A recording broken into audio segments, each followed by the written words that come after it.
Śniło mi się, że wczoraj wieczorem o północy dotarłem do nieznanego mi kraju. Wokół mnie rozciągała się góra. W innej chwili znalazłem się w hałaśliwym mieście. W centrum stała jakaś piramida, na którą wchodziła znajoma mi osoba. Czy to moja żona? Rozkoszowałem się smakami, których nigdy wcześniej nie miałem okazji spróbować. Do końca nie zrozumiałem, jaką religię wyznawali miejscowi.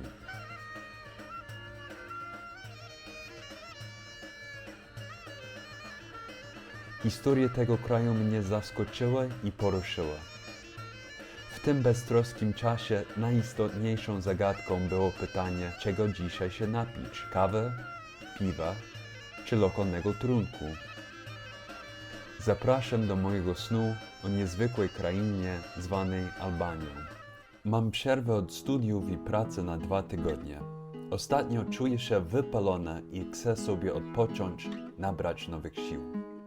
Styczeń zapowiada się bardzo intensywnie, bo planujemy z żoną i pieskiem rozpocząć przeprowadzkę do nowego miasta, do Poznania. Od kilku lat mamy taką tradycję. Co roku wyjeżdżamy gdzieś na Boże Narodzenie. Na przestrzeni lat spędziliśmy święta w Tatrach, w Berlinie, w Budapeszcie, w Austrii. Lubimy odkrywać nowe miejsca, ale przede wszystkim jest to dla nas okazja, aby wyrwać się z szalonego pędu i znaleźć wspólne chwile z daleka od codzienności. W tym roku przywiązaliśmy szczególną wagę do naszej świątecznej wycieczki. Prawdę mówiąc, ostatnio trochę żyliśmy osobnymi rzeczami. Po 9 latach małżeństwa nagle jesteśmy w związku na odległość. Odkąd podjąłem studia magisterskie w Poznaniu w październiku, wracam do naszego domu w Gdańsku tylko w weekendy. Mamy tylko krótką chwilę, żeby spędzić trochę czasu razem. Niestety nie zawsze jestem w stanie się w pełni zrelaksować, bo często moja głowa jest zajęta pracą i studiami. A te weekendy mijają w mgnieniu oka. Jestem w domu na chwilę, a potem już czas, żeby żegnać się z żoną i pieskiem i wracać do Poznania na 5 dni. Spędzanie tyle czasu osobno było dla nas prawdziwą próbą. Rozmowy przez telefon już nam nie wystarczają.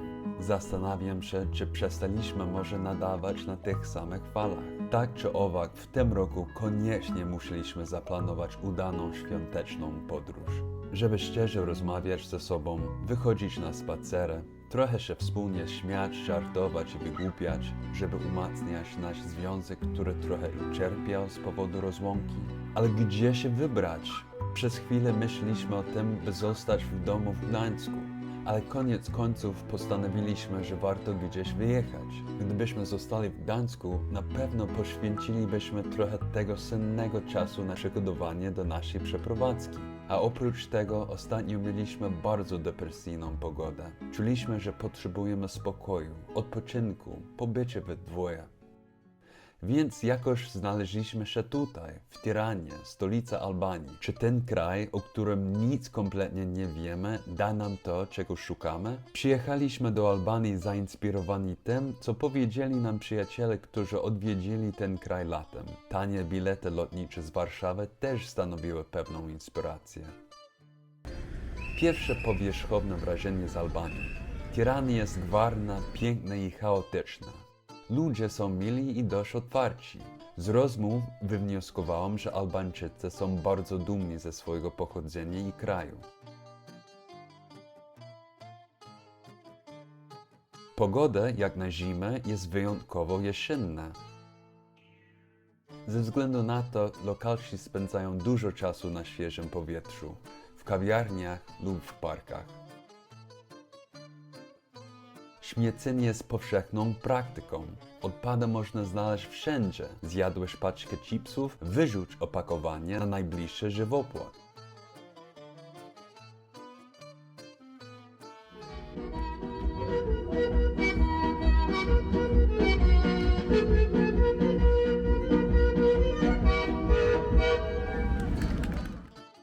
Albańska kuchnia podbiła nasze serce. W ciągu tygodnia próbowaliśmy różnych smacznych potraw i napojów. Jedliśmy byryk, Ciasto filo nadziewane różnymi składnikami, takimi jak mięso, ser czy szpinak. Vergesi, danie przygotowane z papryki, pomidorów, cebuli i cerefeta. Pieczona fasola lima, proste i przepyszne danie. Faszerowane papryki z ryżem i mięsem. Tave cossi, jagnięcina pieczona w jogurcie. Różne sery i kiełbaski, baklava, ajajaj.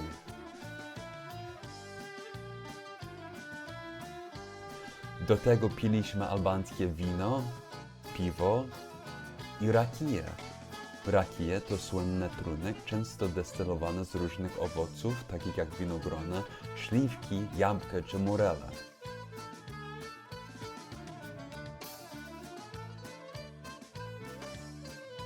Kurczę, muszę sprawdzić, ile przytyłem na tej wycieczce. Odpoczywam, ale przyznam, że myśli o studiach cały czas mi towarzyszą. Muszę w końcu wziąć się w garść i zabrać się za pisanie pracy magisterskiej. Bardzo się tym stresuję, bo nigdy w życiu nie napisałem czegoś takiego. W Stanach Zjednoczonych nie piszemy pracy licencjackiej, ale sądzę, że muszę zmienić swoje podejście do tego zadania. Chcę to traktować jako ciekawe wyzwanie, które pozwoli mi rozwijać swoje umiejętności krytycznego myślenia i pisania w języku polskim. Więc podczas tego wyjazdu staram się znaleźć chwilę, żeby poświęcać temu zadaniu trochę uwagi. Już przed tym, jak dostałem się na studia magisterskie, wiedziałem, że jeśli mi się uda, chciałbym napisać pracę magisterską na temat mojego ulubionego polskiego pisarza, Pawła Chilego. Niestety wielki mistrz z Gdańska zmarł miesiąc temu. Piję teraz albańskie piwo na jego cześć. Nieważne, czy jestem w Poznaniu czy w Albanii, kiedy czytam Chilego, przenoszę się myślami do Gdańska, na plażę w Jelitowie, do Wrzeszcze lub do Polanek w Oliwie. W końcu zrozumieliśmy, że musimy chociażby na chwilę uciec od miejskiego zgiełku. Na szczęście Tirany jest otoczone górami. Wjechaliśmy więc kolejką liniową Daiti Express na górę Daiti. Żona, która ma lęk wysokości, była na mnie trochę zła, ale się ucieszyła, kiedy w końcu znaleźliśmy się wysoko ponad miastem, gdzie powietrze było chłodne i czyste i nie było słychać nieustannego trąbienia i szumu samochodów. Chcieliśmy pójść na górę Tujanit. Znaleźliśmy odpowiedni szlak za tym opustoszałym i prawdopodobnie nawiedzonym hotelem. Szliśmy i szliśmy przez las. Dziwiliśmy się, że byliśmy jedynymi ludźmi na ścieżce. Przecież pogoda była cudna. Czy przypadkiem nie wkroczyliśmy na teren wojskowy? Co to za jaskinia? Czy musimy przejść przez ten złowrogi tunel?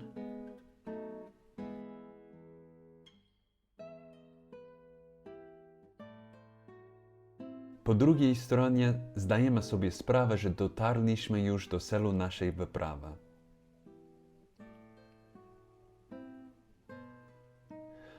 Tu rozciągają się wspaniałe widoki jak z bajki. Mamy z żoną okazję, by przystanąć na chwilę i zachwycić się tą przyrodą, delektować ciszą i spokojem, a przede wszystkim rozkoszować się byciem razem. Przez chwilę zapominamy, gdzie się znajdujemy, w jakim jesteśmy kraju, ale jesteśmy bardzo szczęśliwi. Prawie udało nam się pokonać ten trudny okres trwania w związku na odległość. Jestem po prostu wdzięczna. Jestem strasznie wdzięczny żonie za to, że przyjechała ze mną do Polski 11 lat temu, że wspierała mnie w podjęciu studiów, że zgodziła się na przeprowadzkę do nowego miasta. Jestem wdzięczna Albanii za nowe wrażenie z tego pięknego, tajemniczego świata i za chwilę wytchnienie z najbliższą mi osobą. Szanowni Państwo, na stronę rozkładowy postój, stacja Krańsk. Jestem również wdzięczny Polsce. Przy ostatniej kolejce Raki rozmawialiśmy o pojęciu własnego miejsca na świecie. Czy tęsknimy za Stanami? Nie za bardzo, ale za rodziną owszem. Czy moglibyśmy zamieszkać w Albanii? Może gdybyśmy przeprowadzili się tu 11 lat temu. Ale po raz kolejny stwierdziliśmy, że Polska jest naszym domem. a zawsze miło wracać do domu, nawet mimo ponurej pogody. Kiedy wróciliśmy, Nowy Rok przywitaliśmy w gronie naszych wspaniałych przyjaciół. Im też jestem wdzięczny.